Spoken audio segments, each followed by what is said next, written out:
Ay, ayan ang kasama ko. May kasama tayo. Tayo maliligo. Maliligo tayo kasi sobrang init ang panahon. Oh, mag-hi kayo, dali. Hi. Hi. Hello. Ayan, ang init kasi. Alas 3 na alas 4 na mainit pa rin mga Mars. Mga excited yung mga yan. Pinagbigyan ko lang yan kasi gusto maligo. Sabi sa akin, maliligo kami sa Feliciana. Kaso wala tayong pangbayad mga Mars. Kaya sa libre na lang tayo. Una sila. Alam naman nila to. Ito yung daang walang hanggan. Ayan ang init. Ito yung daang walang hanggan mga Mars. Pupunta na tayo for today's video. Pero dadaan muna ako sa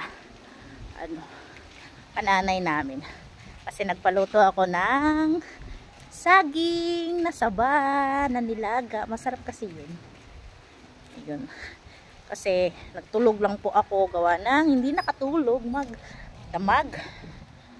Kaya ngayon kagigising ko lang. Kaya mga bata pinagbigyan ko kasi gusto talaga nila maligo mga Mars. Sabi ko sige sa ulo na lang tayo. Sa ulo spring resort na lang tayo maligo. Para kaya ng daan. Ganda na kasi daan dito kaya hindi na nakakatakot. Dati kasi first time kong pumunta dito, sinama ako ng jowa ko.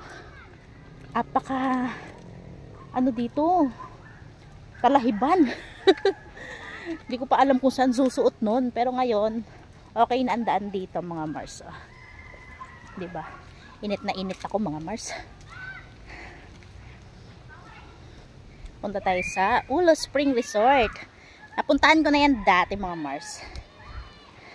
Ngayon lang ulit ako makapunta.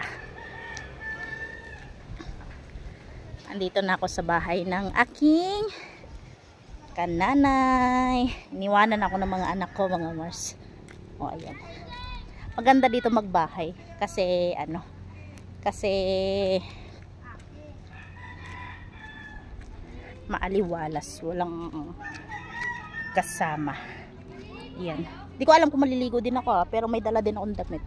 Pero dito muna tayo. Mamaya tayo sa sa ilog. O ayan. Ito ng bahay ng aking kananay. Ito yung lugar nila. Maganda. O ayan. Thanks for watching. Thank you sa pagsama sa aming journey sa paglalakad. Mamaya natin papakita ang ilog. Bye bye. Thanks for watching. Don't skip the ads.